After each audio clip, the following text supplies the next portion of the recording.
All right, today we are going to do a continuation of our mortgage comparison. You should have finished the comparison. I notice some of you haven't started yet, so that should be your first step, is finish your comparison from last week.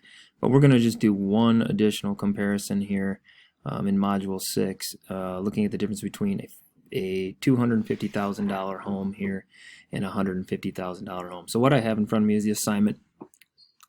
You've got a few links that you're going to use. We're going to use that mortgage calculator again. I'll give you the link in the assignment, the compound interest calculator, which you're familiar with, and then this home appreciation calculator. And you want to make sure this can go, you want you want future home value. Make sure it's set to that. So those are the three different tools that we're going to use. Okay, so here we go. So what we're going to do is we're going to look at home option A and home option B. So we have $1,500 a month to pay for our house, and then whatever we have left we're going to invest. And we're going to try to compare and see what our net worth is 45 years later into the future, and how deciding to purchase a $250,000 home or a $150,000 home might impact our net worth, assuming we have $1,500 a month, that's our constant, and that we can invest what's left.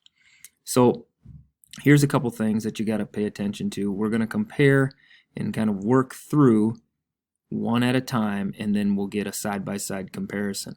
So you're going to use the mortgage calculator to do this first one. So you can take your assumptions here: $250,000 purchase price, $20,000 down payment, a 30-year mortgage, and 3.25% interest rate. And then home B is $150,000, still got our same $20,000 down, a 15-year mortgage, that's the big difference, and then 3.25%. So when you do this, we'll start with the big one. $250,000, we got $20,000 down payment, we've got a 15-year mortgage, but we want it to be 30. We've got our interest rate at 3.25%.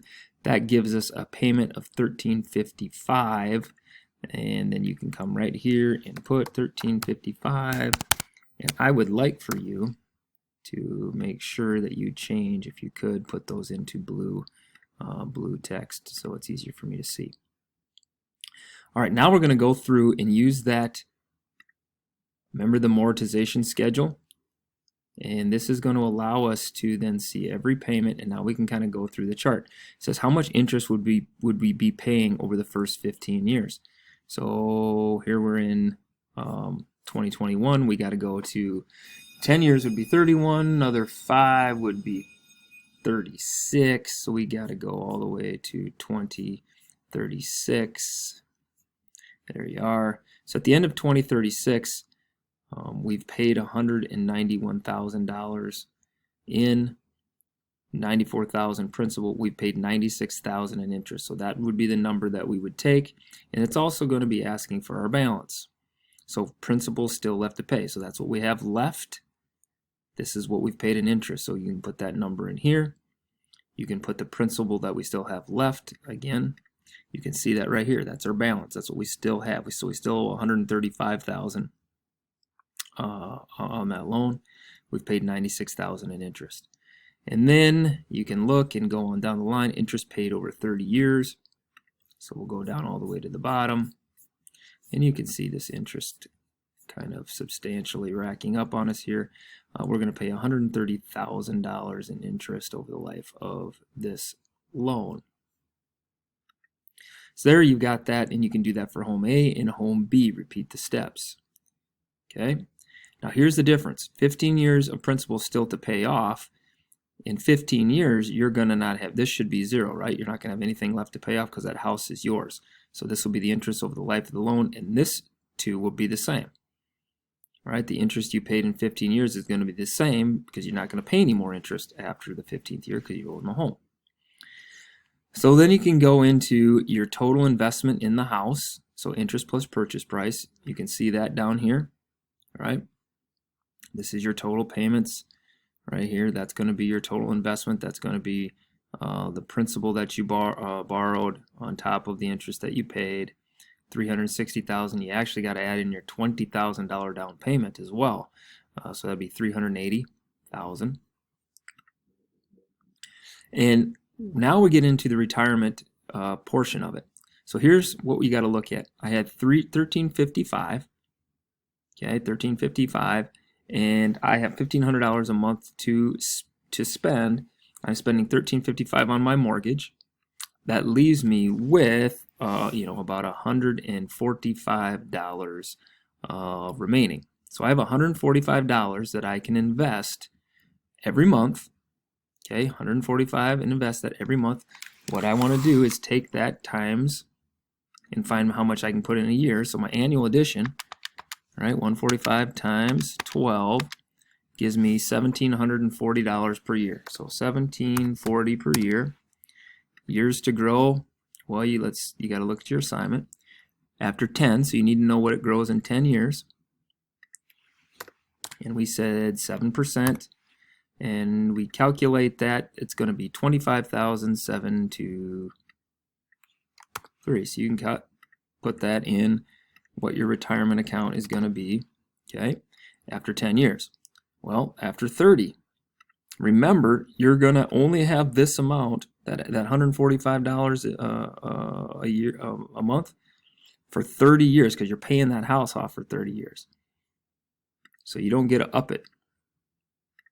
So you come back here and you can change that to 30. What would my account value be? So we got 178, 175.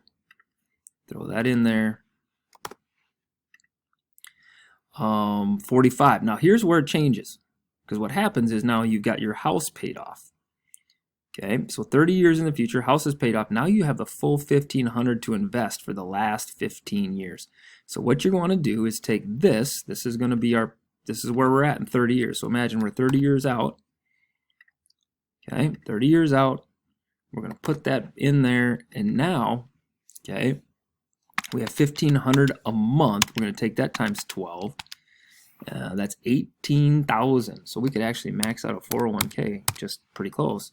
And we have 15 years remaining, right? Still 7%. That'll give us a number of what we're going to earn. So at 18 grand a year, we're going to be able to kind of save quite a bit. But wouldn't it be nice if we could put that 18 years starting after year 15, right? Actually, I should probably change that. I'm going to change that. This will be 15 when you see it. That'll make it make a little bit more sense for you. Okay? So when you go through option B, remember, you're going to be able to add that more to your retirement account after 15 years.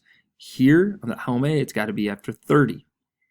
Okay? So you only get 15 years of that accelerated growth with that $1,500 a month payment, where here you're going to get 30. Now the last thing that you're going to want to do, okay, is you got to look at your retirement. So you'll know what your retirement value is after 45 years. We're also going to add in the value of our home. So that's where you'll use this one. So we'll just say that $250,000 home, okay, average appreciation is about 1.5% per year. So we're going to look at 45 years in the future. Okay, that $250,000 home is going to be worth about $488,000. So that gives you an idea then of what your home will be worth. Add that to your retirement account, and we're going to assume that that's going to be our net worth. So this net worth right here is retirement. So what your retirement value is, so this number plus the value of your home. And let's put that one in red.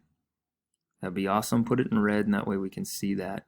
All right, so then go ahead, use these three tools, work through each of these, do A and B, and then we're going to get a difference here in of our net worth over 45 years. And again, this is assuming we each buy one house, we live in it for the full time of our life.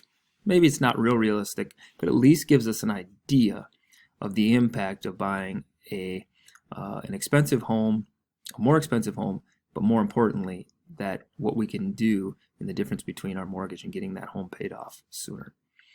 All right, I'm going to leave that there, and